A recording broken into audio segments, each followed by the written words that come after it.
Of my podcasts where I ask some successful women who made a change in their career and made big decisions, big moves, and want to share their experiences with anybody who are trying to move on in their corporate roles or maybe change corporate world for entrepreneurship.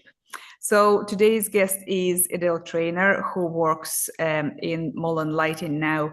Not so while ago, she changed her public sector secure job for uncertainties of private business, and she wants to share a couple of nuggets with all of us today, and maybe you can relate to her story, and that will help you to make your decision whether you want to grow your corporate role or go for more challenging positions, or maybe you want to start business of your own.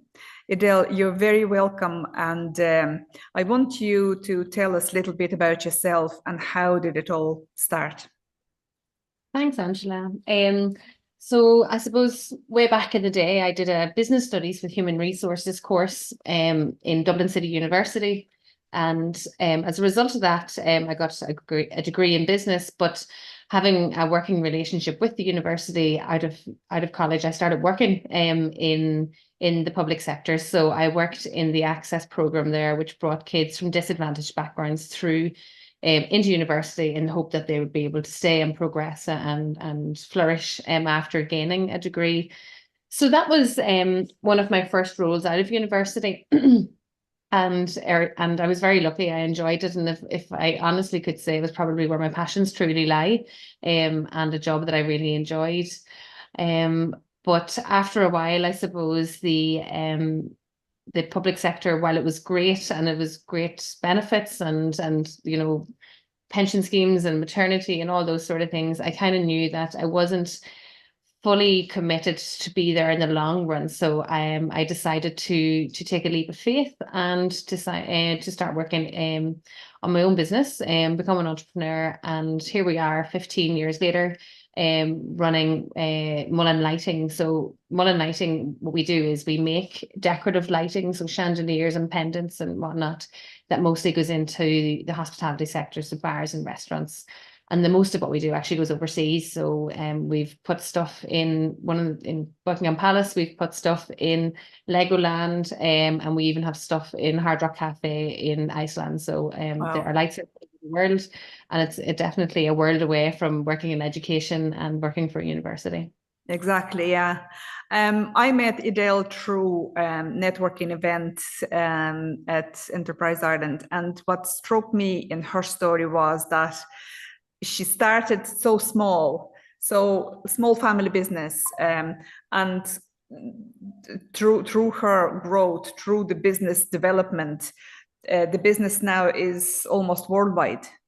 And I love the way you said it. That's how they pronounce it, Mullen Lighting in French or Italian or whatever. So starting in County Monaghan somewhere, doing something that your family passions are, some business that without kind of seeing, without knowing how far this business will take it or how far you will take your business, and see now 15 years on, you can only see how far you've come when you look back. And now that you can look back and say, wow, like I heard you talk and I said, wow, that's an amazing story. That's how we kind of met through that event. So what can you say to people who are in doubt, who are kind of sitting on the bench? Because what I noticed through talking to women, to clients, through events and clients of mine, when we don't know what to do, but we really want something, we do what we know best. And most of us know best is hard work, doubt, and worry.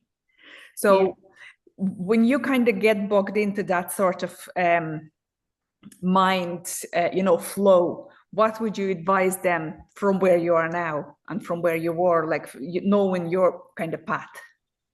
Yeah, look, it's unfortunate. Us females, we tend to worry more than our counterparts. But I suppose from my perspective, we tend to regret the things we didn't do as opposed to the things we did.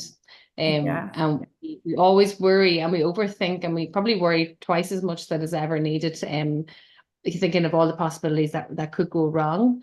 But I suppose it's just to sit back and take like an unbiased approach and look at the things that could go right. Obviously, if you're sitting in a corporate role, or something that's giving you a guaranteed income and you like it, more or less, it's fine, it pays the bills. Just think about all the things that you're, I suppose, restrained from doing by being in that role. Whereas if you do work for yourself, or are given the opportunity to change role, maybe not even work for yourself, but work in a different environment, what opportunities those new roles or those new career paths could give you that are currently not available to you in your current role. And just do an analysis of is those potential benefits worth the risk of changing. And oftentimes they are. And oftentimes those changes actually, they help you grow as a person. Even if it doesn't work out, you've learned something along the way. I suppose as a business person, for us, I was like, we keep making mistakes, but as long as you don't make the same mistakes, make the mistake early, make it small, don't make it too drastic, and then learn from it and move on, and don't dwell on it actually. But for sure, I think just kind of being a bit of a chancer and saying, feck it, let's see what the future can bring if I just kind of take this little bit of a risk. And what you will find is if you start taking one or two risks, the next ones come a hell of a lot easier. So it's just doing it the first time is always going to be where you kind of get stuck and dwell on it more than others. Absolutely. I think you grow stronger every time you take small risk, and then I see if I can do a little bit bigger. I see if I can do a little bit better. In times though, you are 15 years in business. That's a long stretch of time. And I'm sure there were moments when you say, oh, holy crap, what happened here? And how are we going to get out? So in challenging moments, you probably have family and whatever else running alongside with the business.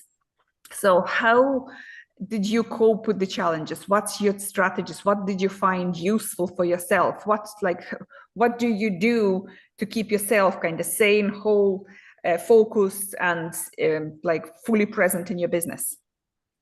Yeah, so I suppose we were very lucky to have a strong family behind us. Now, they weren't actually part of the business, so I was running the business, who was my then boyfriend, now husband. It was the two of us, and we did often reach out to get business advice and kind of business acumen from our families, but actually to jump in and make lights and box lights and stay here to 3 o'clock in the morning and maybe drive the lights to site because we were running behind. So we're very lucky to have our family jump in. But we then, when we did start to recruit people, we looked at our friends and thought who could help us, support us, and think like us, and bring the business forward in our likeness. And we did employ a lot of friends way back when, and continue to employ a lot of friends because we're all working together for a common goal. And then in recruitment, aside from that, when we were bringing on new staff, we ensured that we were surrounded by the best people that we thought would be great advocates, and we would be proud to have them represent us and have them work for us, and who would support us and think like us as if they're running the business for themselves. So we surrounded ourselves by a lot of people who have, if they weren't friends originally, they certainly are now. And that's been really, really, really important, because we can't be here all the time and we can't be part of every decision. So spreading those issues and the challenges out over a group of people who are thinking the same way was really important to us. And thankfully it's really stuck to us, and for example, from the first 10 people that worked from Mullen, 7 are still working here 15 years later. Wow. So that's great. So that's business knowledge, and that kind of culture has stayed, so they're here to help us promote that culture and keep it that way. And so it kind of keeps fostering for new staff coming in. That's fantastic. Yeah. Yeah, the other thing, I suppose, in challenging times, I suppose as a female entrepreneur, and at the time, way back when I was 24 whenever we started the business, 24, 25. So actually attending networking events, meeting others who are, not necessarily in the same industry, but just out on their own and struggling and trying to balance life and trying to balance, friendships and relationships, while trying to put in maybe 60 hours a week or more into their business. So just talking to others and to see what they were doing, how they're balancing it, just to offload to each other, if nothing else, just to say, have you had a long, rough week? It's like, yes, we have, and just to, even just to kind of give each other moral support. So it was very important, even though you don't have time for these, but it makes networking events are often seen as a social event. They certainly aren't. They're just good to meet other people who are like-minded and in the same position.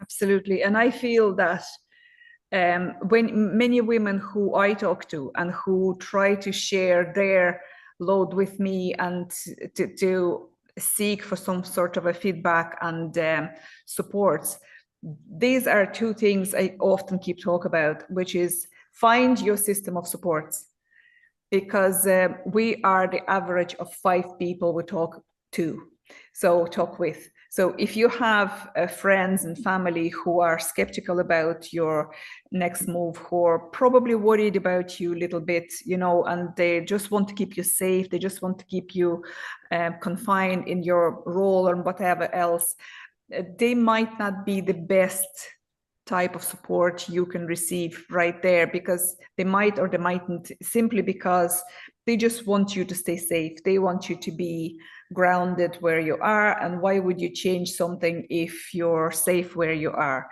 So maybe you just need to, exactly what you said, to get out, to network, just to speak to people and see what do those people do who actually started businesses, who do something different. Do you know what I mean? Who maybe they don't need to be geniuses in their field or in whatever field. They just need to be one step ahead of you. And when somebody is one step ahead of you, they can give you so much value that it's unbelievable. So really, to stay focused and sane during this process, we just need to have system of support and strong network around us. Working with women has so many different facets to it, and I absolutely love what you do, but I also love sharing experiences like with ladies like yourself. And what can you advise? That would be kind of my final question. What can you advise to someone who is on the bench, right? Who wants to go for a challenging role, perhaps, or who wants to try to step out of corporate altogether and say, right, okay, I really have this security, but I really want to try something different. And looking at yourself 15 years back, you had those worries, you had those kind of things. Oh, Jesus, will it work? Will it not work? And what else? What can you tell them? What can they do to just to make that leap of faith? I think we all probably, through a friend of a friend, know somebody who has done it before. And I think as women, we're very happy to be open and share. And so maybe just find that mentor, ask them for an hour of their time just to say, look, was it worth it? What's the challenges? And just ask them for an hour, because the feedback you'll get from somebody who's done it is going to be much more direct and much more, relevant to you at that time. I suppose, look, we all have to make sure the finances stack up. There's going to be a period of time where you are going to be either dependent on your savings or, some other means to support yourself. Just make sure you have a good 6 months there, because, especially if you're starting your own business, the first 6 to 12 months are very, very hard, and there's no guarantees. And talk to the local enterprise offices. There's lots of women's groups, women in entrepreneurship. There's especially in Monaghan, there's a networking meeting every women in business, and talk to them and actually just get feedback on it. Look at your business plan, look at where your ideas are and things like that. And at the point where you are going to potentially need somebody, just maybe even identify in advance, if you are further down the line, if you are going to hire staff, who could you surround yourself with who can be, an advocate for the business, and maybe have them identified in advance, and maybe have a quick word with them, say, look, down the line, if I were doing this, would you come on board with me as maybe be a partner, maybe to be an employee? And if we were doing this together, have you any advice for me? To make this, because I'm going to want you to jump on board with me, which is a leap of faith for you in the future. And if we do that, what would you advise me to do with the business now to get ready for that point where you come and join me and support me to make it thrive? So don't just be thinking of the next few months, be thinking a little bit further down the line as well. That's fab. Yeah, that's what really interesting for me as well. to have somebody else's opinion sometimes can actually get you kind of a little bit further along with your own plans, and to be sure to have those little reassurances, and not to forget about Leo offices. Yes, they are fantastic for mentorship, for coaching, for any needs that you may inquire, especially like start your own business programs and whatever else, which I know there are people who are entrepreneurs, and there are people also who are still employed in a corporate world, and whatever avenues they pursue, I found Leo is very, very supportive. Listen, Edel, it was my pleasure talking to you, and I hope we cross our paths again soon. And thanks very much. Thanks, Angela. Lovely talking to you. Have a great evening.